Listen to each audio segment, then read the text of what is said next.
Manx Radio Podcasts, powered by Shaw. Hello and welcome to the Women Today podcast, a roundup of some of our best bits from the past 5 days. And this week we've talked about the relevance of marriage in the 21st century.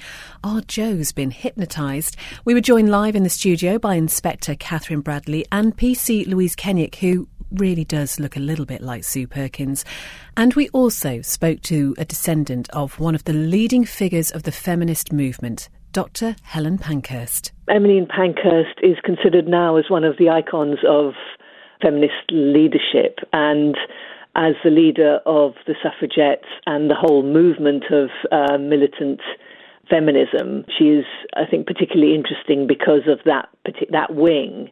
And then people are also very intrigued because the family had lots of splits and different views about how to go about ensuring change. So there's a lot of interest in that as well. And how exactly are you related in amongst all this? So I'm Sylvia's granddaughter, Sylvia being Emmeline's second daughter.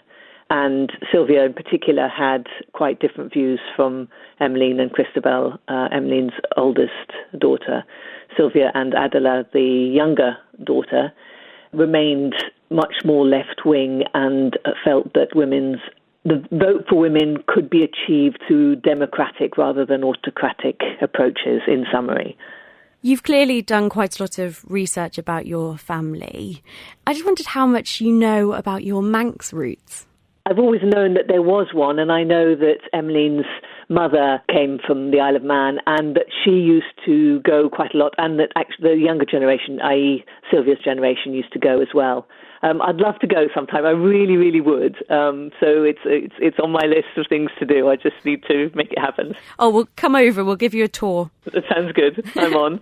So how do you think you're following in the footsteps of your family name? I suppose there must be quite a lot of pressure being another Dr. Pankhurst. I could have avoided it. I could have changed my name on marriage. I didn't want to.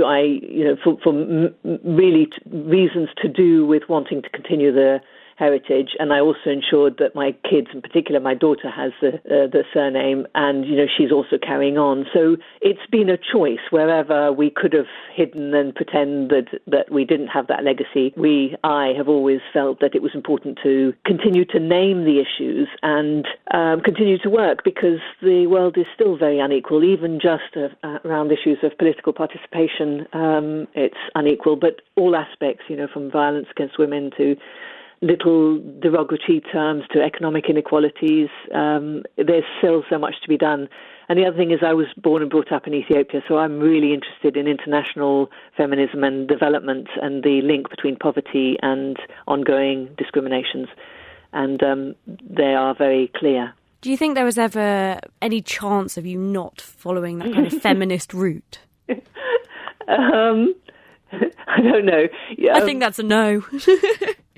No, I've also found that it's a very minor point, but I look like them. There are genetic traits that are inherited. So if there are visible genetic traits that are inherited, it wouldn't be at all surprising if the passion and the belief in the issues are also passed down. You mentioned growing up in Ethiopia and your interest in international politics, but what do you think are the biggest challenges we face in the UK and Great Britain and here on the Isle of Man?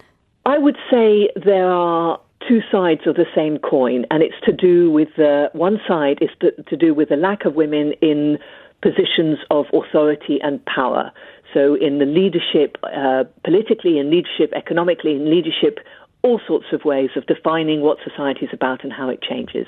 And the other side of the coin is that they are predominantly the ones that are vulnerable to violence, to exploitation, to social attitudes about what a woman looks like and therefore how important that is, to unpaid work. So it's the lack of power, and it's all to do with power balances as far as I'm concerned. I know you know a little bit about the discrepancy we have here on the Isle of Man when it comes to political equality or representation.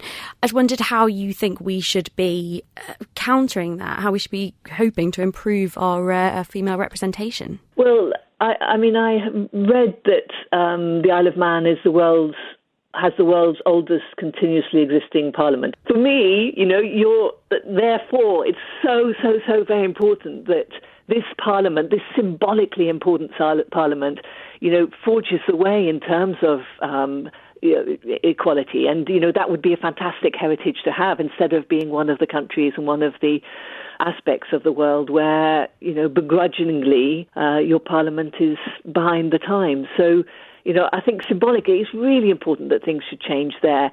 The how, I think, is by people standing out and being counted.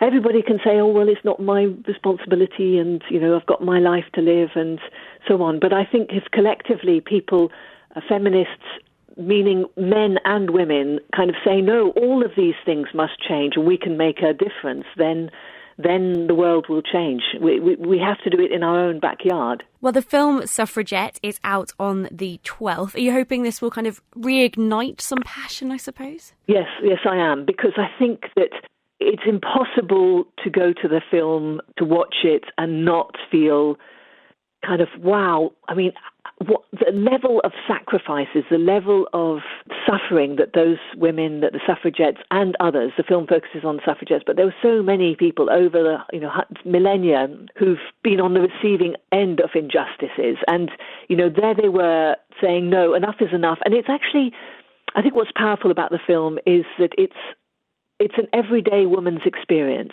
It's not a specific woman. She's a composite fictitious character, Maud, the main person in the film.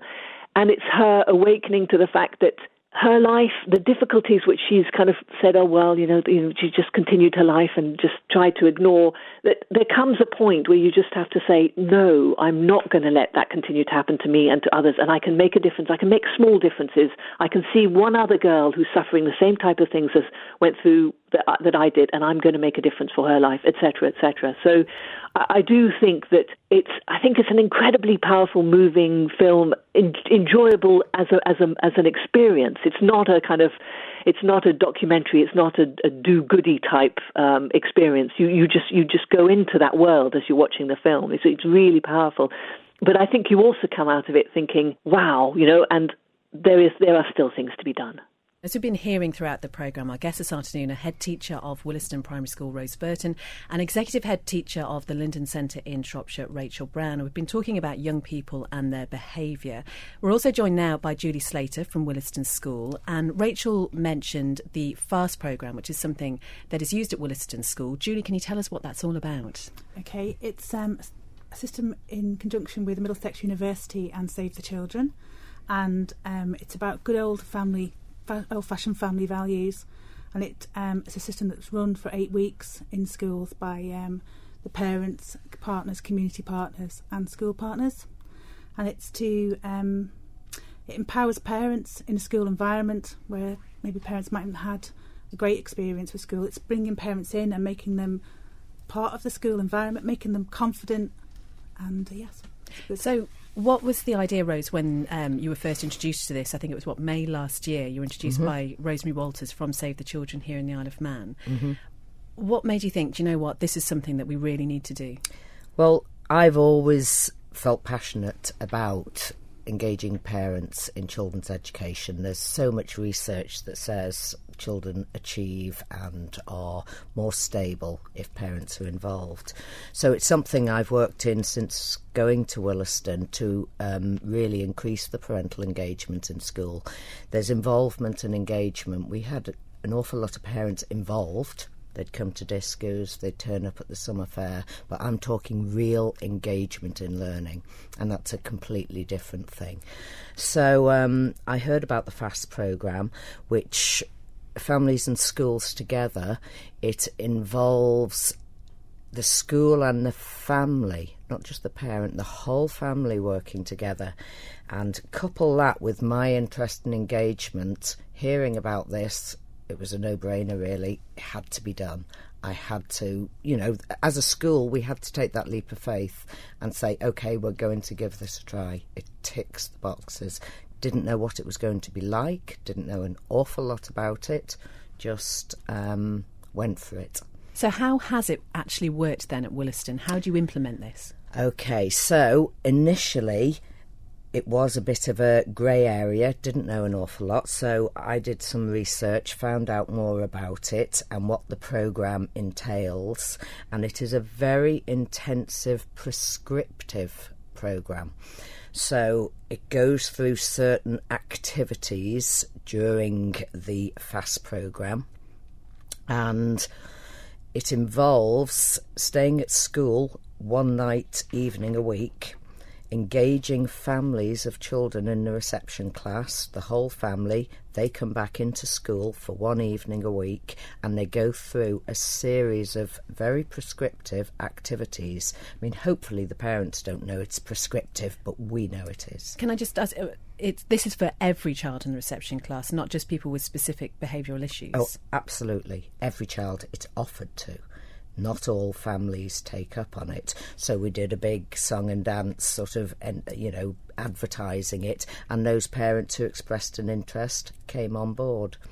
So for 8 weeks after school on a Wednesday, we had teachers stayed behind. We enlist community partners, which are people who work in our community. So we had a representative from the MSR, we had somebody from the youth service, we had the lady who works in the kitchen, Julie, our school administrator, and then we enlist parent partners. So parents within the school, we had 3 parents who were dedicated enough to come and train to run this programme with us. So after 2 days intensive training for all the people involved, we set about running the programme. So we got the parents into school, and we go from 4 o'clock till 6:30. Now, when I was first reading about it, the bit that I thought, in the programme it says the parents cook a meal in school for everybody. Now, I'm talking up to 20 families, so we're talking up to 40 to 50 people. One family cooking for 40 to 50 people in school? Okay, and we did it. And I was like Mrs. Overall, going down the corridors in the evening with a trolley. And one of the most heartwarming moments for me was seeing on week 2 a family come up the yard with great big trays of food to serve for that evening. Because I thought it would never happen. And it happened. It really happened. What about families where there's a separation and the mum and dad maybe won't come together? How do you deal with that situation? OK, well, there is no typical family. And we had grandparents, Charles come with grandparents. We had a great-grandma and 4 children on her own with her 4 children. We had mum and dad. We had just mum. Did we have a just dad? Don't think we had a just dad. No, we had a few just mums. Yeah, there's what is a family. There's loads of. So this went on for 8 weeks. Mm-hmm. What difference have you seen at your school because of this then? Oh my gosh, how can I say? The engagement of the parents that took part in this programme has been immense. You know, there is a fast wave. I can't show you on radio, unfortunately, but it starts at one side of your body and it goes all the way to the other. In the playground, those parents who took part do the fast wave to each other, and it's just got that feeling of pulling people together. I've got a few quotes from some of the parents. Absolutely great introduction to school and community. I definitely recommend it to the new children in September. Think other members of the school were jealous and wished they were in the FAST club. It got me confident. I definitely say to others to do it. It's fun. And I could go on. And that was from parents. And the children who were involved in it, they just became more engaged in school and in their learning. Rachel Brown, how important would you say, listening to what Rose has been talking about, how important is it that we stop seeing home and school as separate entities and really, really do involve parents in the education of their children? It's absolutely fundamental, and I'm just blown away by some of the things that Rose has been saying. I think the best and the best intervention that you can give a child and their family is time, and that is individually as a teacher, as a school, and as a short stay school as we are. I think without involving parents, you're not going to have that behaviour change. And actually, it's such a positive programme. All those parents that have had a negative experience at school are really willing to engage because actually somebody's believing in them. And we forget sometimes that actually families really do want to be given a chance, and they haven't been given a chance at school, and they leave with that real negative sort of aura around them. And this is an absolute opportunity for them to come back into school and do something really positive. So I'm blown away by it, so much so I'm going to include it into my next edition of the magazine as well. And also, when I go back to England, actually share this with some of the schools I'm working with. You're terribly good at these links, aren't you? Because let's talk about your magazine now, Rachel. What is this magazine? It's a company I set up in April called Creative Inclusive. It's been on my mind for several years, actually. What I wanted to do was provide schools with a resource of information on the journey to outstanding behaviour within schools. So the first edition is all about peeling back the layers. It's understanding about brain development within children, understanding about early childhood trauma. It's got fantastic resources that we've used that really do work. And the feedback from schools has been phenomenal. I promoted this in the Isle of Man as well, and as well as in England. So there's three magazines a year. It's an annual subscription, and the second edition will be out in January, and it'll be about including families in the interventions we do, and also ADHD and looking at attachment issues, which is another whole area of fascinating and interesting behaviour intervention. 2 schools, I understand, have signed up to the magazine already. Yes. Is it just for schools, or can parents get this as well? Parents can sign up to it, but I would say it is really designed for schools. I have had a couple of universities sign up in England for those universities that train teachers, which is great. But I think, as the company grows, I think we will start putting out support information for parents, because I think there is a huge need out there. And what we want to do as a company is really try to just offer as much support as possible to everybody to support them in behaviour change over a period of time. Well, Julie Sater, you, I understand, have just been away for 2 weeks training in Glasgow about how the FAST programme can be rolled out to other schools in the island. What's happening in that? Okay, well, at the moment we're going around schools and promoting it to the head teachers, and hopefully we've got one school I think that's very definitely going to do it, and we're moving forward to get more schools. There's myself and Jane who are going around doing it.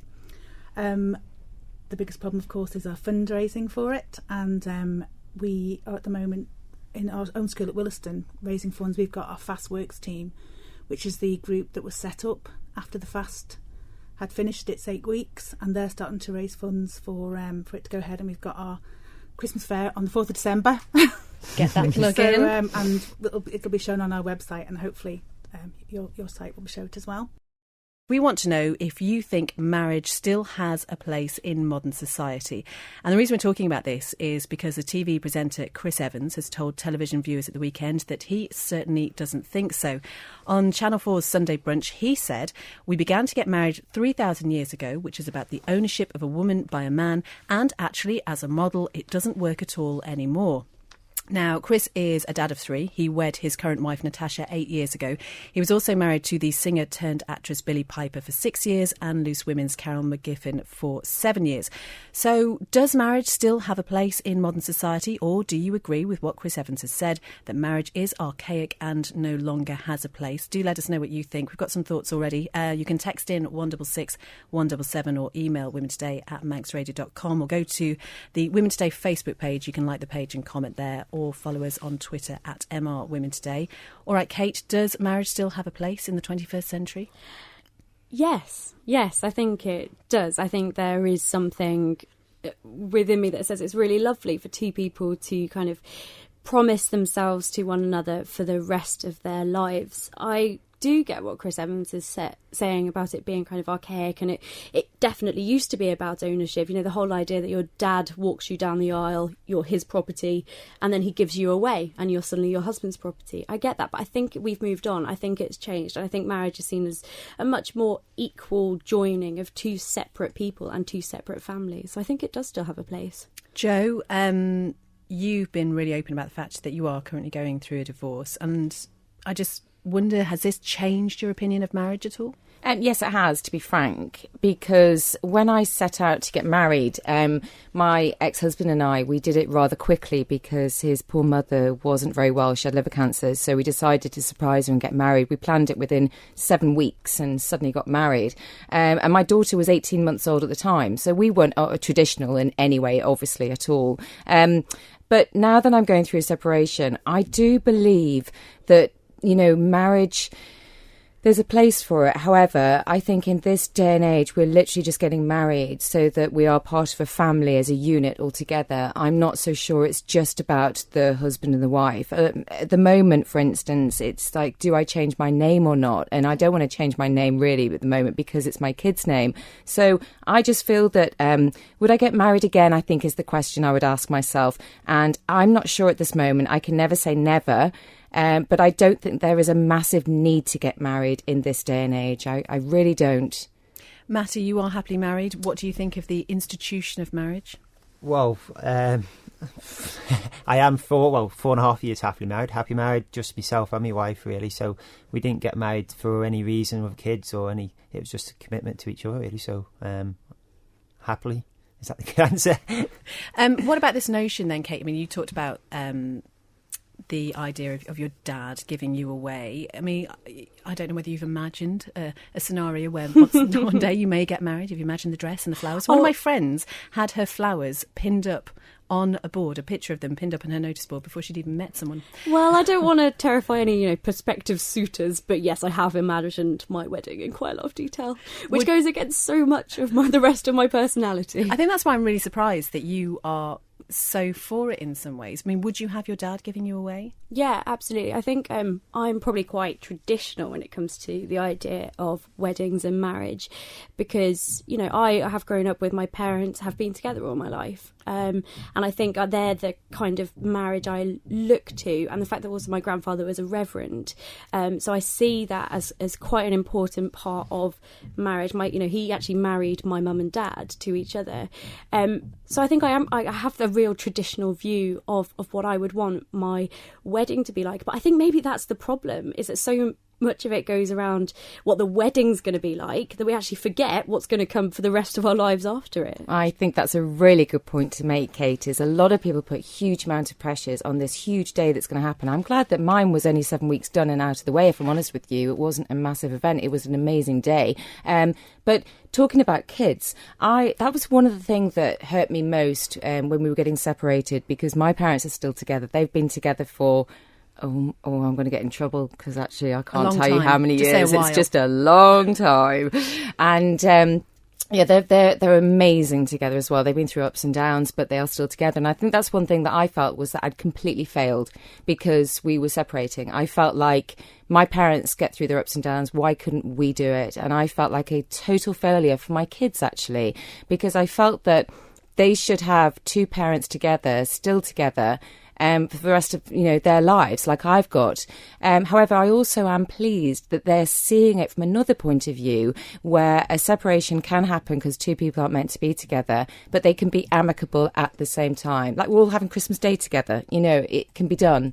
I think also at the moment, and over the last few years, we've seen a huge rise in couples that are living together for a really, really long time, perhaps all of their lives, without seeing or feeling any need to kind of enshrine it in law.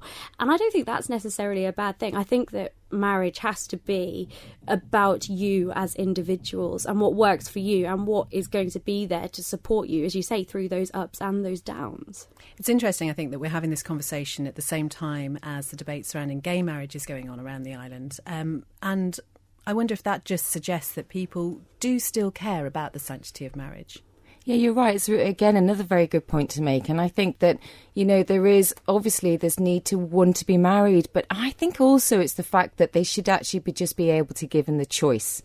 A lot of gay couples out there may not even get married, but actually they're just quite happy to know that if they wanted to, they could. OK, we've got some thoughts from you on this. Let's take a few of those now. Somebody's texted in to say it's always people who have failed marriages or who are not happily married that have bad things to say about marriage. I'd say that's probably a fairly good point. Chris Evans only said that because he is bitter and something else. Anyone with 2 broken marriages would think that. We've had one from Susie on Facebook who kind of echoes that sentiment. She says, as opposed to a woman being owned by her father, oh please, Chris Evans has got a book to sell, Top Gear to present, and TFI Friday is coming back. Does he need any more of this narcissistic self-promotion? Had a really interesting email to say, marriage is difficult. In an ideal world, marriages are not easy. Nothing is easy. When you first enter into one, you never expect to get divorced. The worst stress on a marriage is getting a home, bills, and having children, losing the sex life, and some people simply grow apart. Some people get closer, but everyone is different. For a man, it's hard with the stress of feeling they have to provide every month, and also for a woman, the housewife, the life of bringing children up and losing their freedom and independence, etc. It's a hard question. I think Chris Evans is no role model, though. Marrying a 16-year-old was never going to last.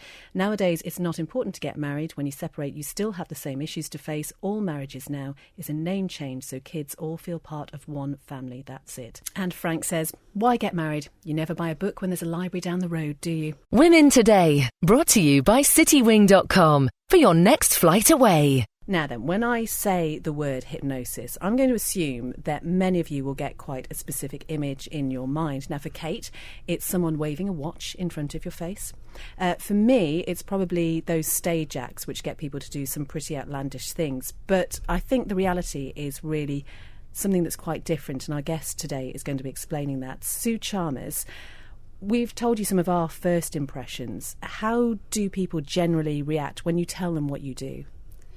Well, I don't really tell that many people. I keep it to myself, that side of things. Most people will say, I won't look into your eyes then, because you'll make me give you all my money. That's what they usually say. Why don't you tell people what you do? Well, because it stimulates a discussion, and then they start telling me their problems and what they'd like to get, sorted. And before I know where I am, I'm, taking up the whole of the time in Marks and Spencer's or wherever it happens to be, explaining myself. So I don't. So what is the difference then between a hypnotist and a hypnotherapist, which is what you are? Anybody can hypnotise somebody else. But a hypnotherapist, you have to have a sort of a deeper understanding of human nature to be able to help people with their issues and problems. But a hypnotist is just somebody who puts you in an altered state.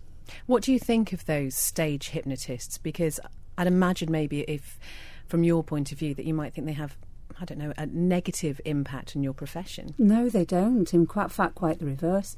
I mean, the thing is, that's where it all started, didn't it? I mean, it started with stage hypnotists, and some of them are really skilled people, or most of them are. If you think you can stand up in front of an audience like that and bring people on stage and hypnotise them, it's quite fascinating to watch, and I've had it done to me, which is where I first got the idea to do it.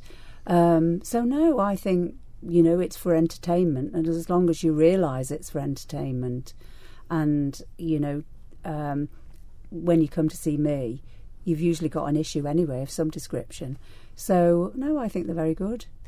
I don't want to be sort of cliched, but I really do want to ask you now, could you make me give you all my money? No. Okay, just checking. I'd like to. I'd like to think I could. I'd like to think I had that power, but no. Your career, I mean, in your own words, has always been focused on other people and specifically the personal development of other people. Now, you originally, Sue, started out as a nurse. You then became a health visitor. What were those years like?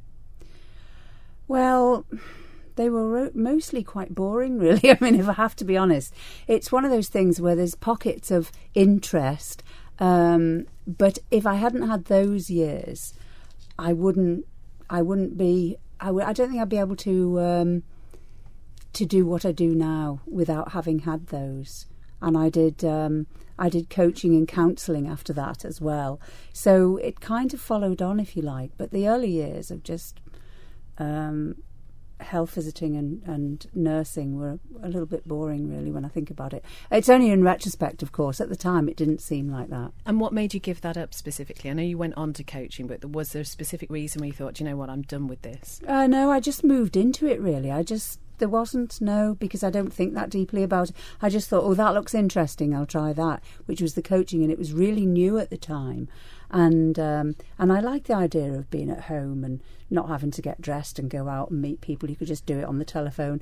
And I liked that, and it worked. And you'd meet people from America and things like that, and they were interesting. You know, it got me outside the Isle of Man, if you like. But after a while, I thought, no, it's time to get back it's time to get dressed, really. Thought I'd better clarify, you are talking about life coaching, not some sort of sports coaching then? No, it was life coaching. And so what sort of things were you coaching people about? I mean, you say you were at home in your jammies, coaching the same over the phone. Things, the same similar problems. When I think back about it now, I should have specialised in one area, and I didn't. And it was they were people who have issues that they couldn't move on in their lives. So it is all about personal development. It was personal development, and it could be job related, something that was going on with their family. Everything, you know. So you thought then you should get dressed, should get out more. Yeah. How did you come to find hypnotherapy, which you say is your true niche in life? It is really, because I'm a control freak, and I like the idea of having that, you know. I tell you, when it first came to me was when I was a nurse on intensive care, and all the patients were on ventilators, so they had their eyes shut, and you know, you could tend them or do things to them, and you didn't have to talk to them, you know, or you didn't have to serve them meals or anything. And I remember thinking it's like they're hypnotised. And then the idea came to me later on, and it was that, I don't know, delving deeper, if you like. It was the idea that you could delve deeper into somebody's mind, and that it was quick. And I'd done counselling before that. And all that seemed to be doing was talking about it and never getting to the point. Whereas with hypnosis, you get in there, you sort the problem out, and out again. How difficult was it for you to embark on what was really a career change in your 50s? Well, it wasn't really, because you know, money wasn't a big issue there by that time, because I'd remarried a few years before. Unfortunately, I had somebody who was willing to keep me while I did all this. So it wasn't really such a huge issue, you know, to change, because it's really just an extension of what I've always done, which was about personal development when I think back about it. So it wasn't really it was interesting doing the course as well, going to London, meeting different people, and then going to the States when I did the past life regression. So I didn't think it was difficult at the time.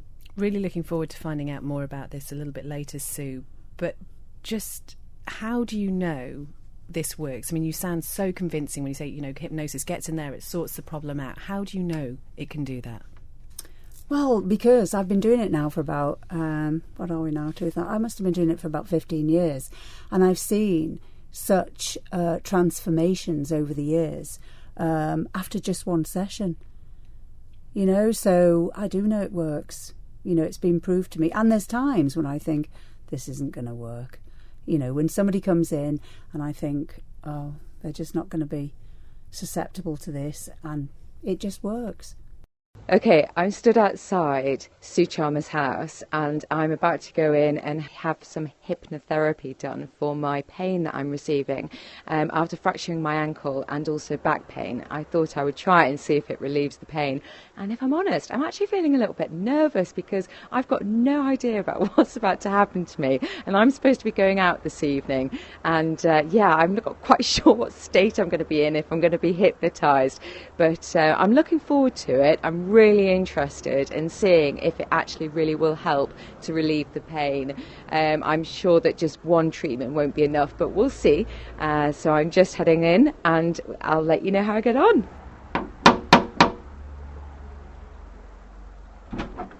Hi, Jo. Hi, Sue. I'm so looking forward to this. Oh, good. So where are we going? No, just upstairs now, so just follow me. Well, just in a lovely, lovely warm room above Sue's garage, and there's a sparkly little tree. It's almost like a Christmas tree, Sue, but immediately it's a Christmas tree. It feels really warm and really cosy and really welcoming. Okay, Sue, so I've come to you today for some hypnotherapy, and I presume you're just going to tell me a little bit about what it's about and what's going to happen. So, what have you come with? That's the first thing. So I have pain in my ankle and also in my back. I recently fractured my ankle and I'm still receiving pain from it. Oh, really? And sprained ligaments too. It's sore. Okay, so if it's pain gets worse the more you think about it and the longer you experience it. So it would just be gentle relaxation because this is your first visit. So it'll be more about relaxation and changing the way you feel about your body, really. How does that sound? Does that sound a bit weird? Yeah, it's kind of like slightly changing your mind. It is a bit like mind control in a way, but it's you controlling your mind, not me controlling it. I must point that out. So what is the process? What's going to happen to me? You're not going to get me walking around doing anything funny, are you? No. You'll just lie in the chair, relax, and I'll talk to you. Lovely. I'm looking forward to it already. Take a deep breath in, and as you breathe out, just gently close your eyes. That's right. And just unclasp your hands, because they can become very heavy and tight. And just now become aware of your breathing. And that's fine. And there's no need to consciously change it. Just allow it to ebb and flow as you find your own steady rhythm.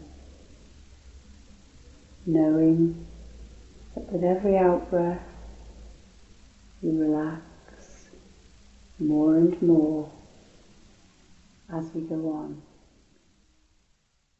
Well, I might be slurry, a little bit slurry, because I was fighting it so much at the beginning that this is never going to work for me. I was really, really struggling for it.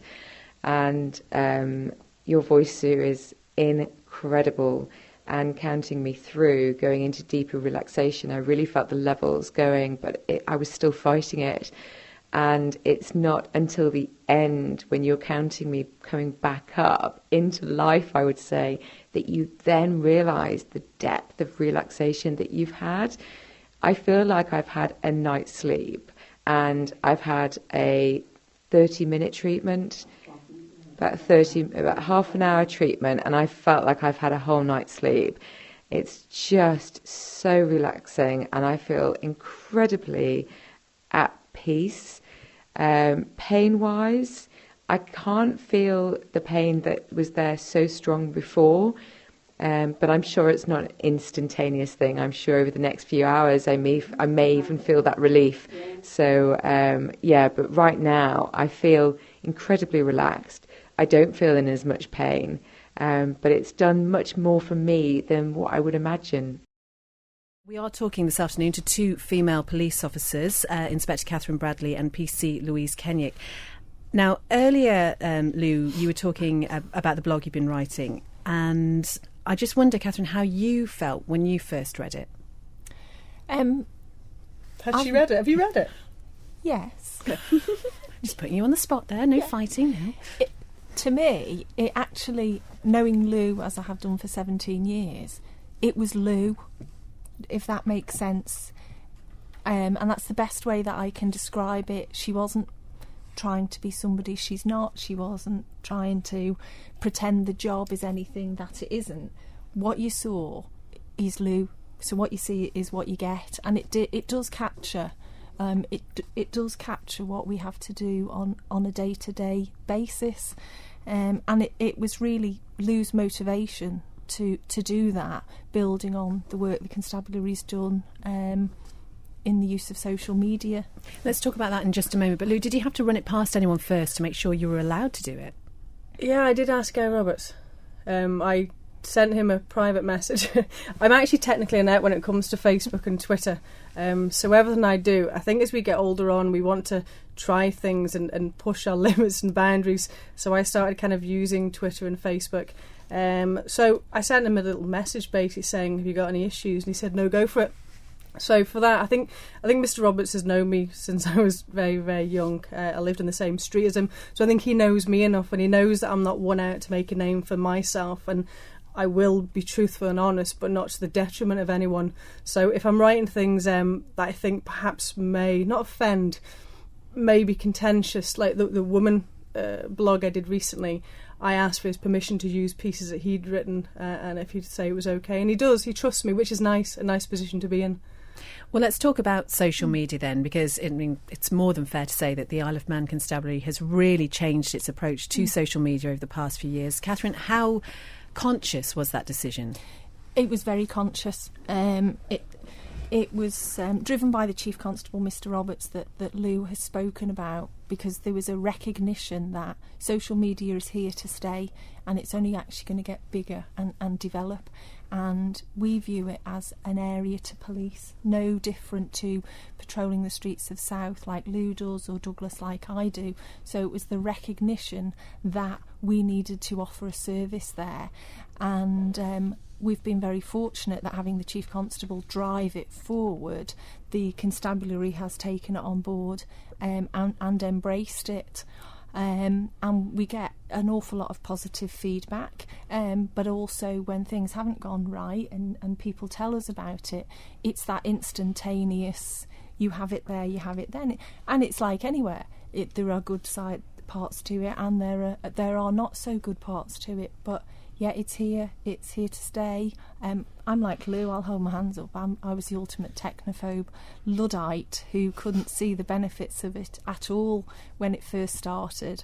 I'd never been on Facebook, I'd never been on Twitter, and now it's an integral part of how we police. And it's certainly, there are lots of them. There are lots of outlets for the police. You've got Isle of Man Constabulary to Tweetbeat to area-specific ones. Why are there so many?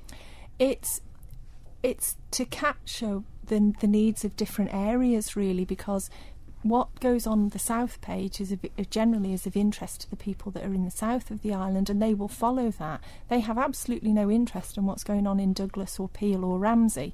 So it's to deliver a service to that community, just as part of our neighbourhood policing, and then obviously the central media page to update people on the media stuff, and then Tweetbeat is that we're here, we're the Bobby on the beat. It's just another way of communicating with us. I suppose it's still fair to say that not everybody is on Facebook, not everybody is on Twitter. So what's done to make sure that they're not missing out? Well, it's about blending the online service that we can provide with what we call the traditional policing service. So we have police officers that are on patrol. You can still contact us via phone. So it's about managing the two. And what we have found is there are an awful lot of people in the community, and this is actually the way that they access the service from the police. Even if it's what they do is they follow us, they know what's going on, and it brings them reassurance, which I think perhaps showed maybe a lack of understanding on our part, that there were some people out there that perhaps wouldn't be able to access our services another way. I imagine there are downsides there, and I think we've all seen the times when the police have reported something happening and people comment on it, and sometimes those comments are, well, they're not great. And I just wonder how you feel about that. I mean, it's a very, very public criticism sometimes. Absolutely, and people have a right, and they will have their views and their opinions for lots of reasons, but actually we might not know about that in another way or otherwise. Therefore, actually, if we become aware of it, we can then respond to it. Some of it's unfair, but some of it's fair. And also, when it came to the burglaries, and we're saying about social media, and at times that really wasn't very helpful, because I know suddenly it came to a point where it was like, let's not discuss this on social media. Is that right? Absolutely. There there's a use for it, but it has to be carefully used sometimes, and sometimes it's hard to explain to the public why, because it's about trust and why we suddenly are all out there, then suddenly we have to control it. But we kind of had to, because sometimes we'll go to a job and then before we've even left the house, someone has then put that out on social media. So my investigation can be gone as soon as I walk out of the house. So that's why we have to educate the public that yes, it's useful, but it has to be controlled and agreement between us and them almost. And people start chasing cars because they think they've seen a car, and suddenly the Isle of Man is doing the police's job. Yeah, so it has to be controlled, I think is the word, carefully. Well, there was another post that springs to my mind amongst all this, and it was, I think, if I'm right in talking about this, it was during TT, and it got a lot of attention. It showed the picture of a man who was suspected of walking on closed roads, and again, if I remember correctly, it was later announced that he'd done it for kind of okay reasons. I think it just struck me when I saw this online and I saw the comments and I saw how easy it was to share an image of somebody else that the police has put out in the first place, that you have to be incredibly careful, surely, not to kind of inspire a witch hunt. How do you measure that, I suppose? It does need monitoring, as Lou rightly said, and that's the hard bit sometimes, is you're putting something out and then making sure you've got the time and the ability to then monitor it for that very reason. And as you mentioned about the car, and when we had a potential incident earlier on when they thought they'd identified somebody and all sorts of bits and pieces. But actually what you then also find is that the public almost then polices itself a lot on social media, and certainly with the burglaries, we found there was then a lot of support from the public. So it's that balancing act. But it would be easy from a policing point of view to say, look, it's too risky, it's too difficult to do. Let's not go there, and we'll just carry on doing it as we've always done it. But we can't do that. Society changes, technology changes, everybody's phone is a computer. We're in a 24-hour society, so we have to move with it and embrace it. Can't say we always get it right. We'll be the first to hold our hands up, but we do our best, and certainly there's been an investment from the constabulary in making sure that staff are trained so that we are clear about what's expected of us, what we should do, what we shouldn't do, and that includes off-duty use as well as on-duty, for obvious reasons. I think that's very much about kind of us watching you and what you're putting online. I just wonder then, how much are you looking at those comments and looking at who's been tagged and perhaps having a little Facebook stalk yourself and using it as an investigative tool? You sound like you're speaking from experience there, Kate Holland. I know a lot about you, Jo, and not all the stuff you've told me. Oh, scary. But do you, though? Do you go and Facebook stalk someone? What we have to bear in mind is there's many strands to an investigation. You get information, intelligence, stuff that will support you, and social media on occasions can play a part in that. Exactly the same as using CCTV, forensic evidence, house-to-house inquiries. It just becomes part of an investigation.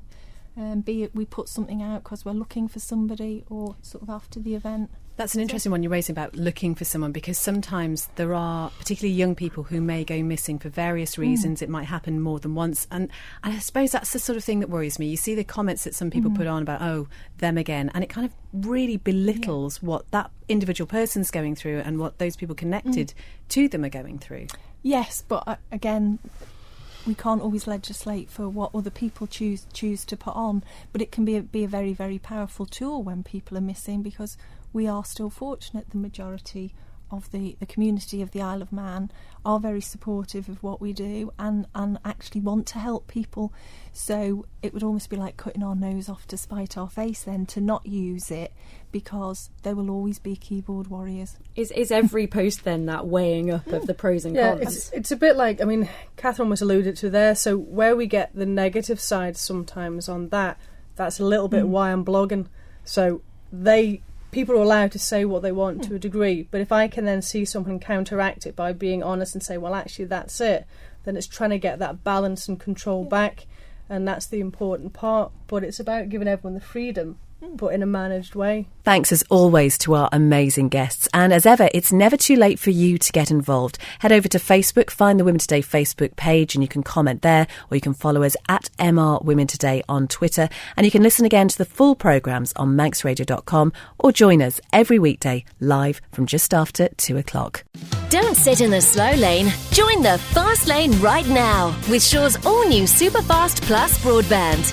Enjoy more bandwidth, amazing speeds and the best value on the island from just £23.95 per month. So don't be left behind. Get a piece of the high-speed action with Superfast Plus broadband from Shaw. For details, visit our stores in Douglas, Ramsey and Port Erin or click shaw.com. Love being Shaw. Terms and conditions apply.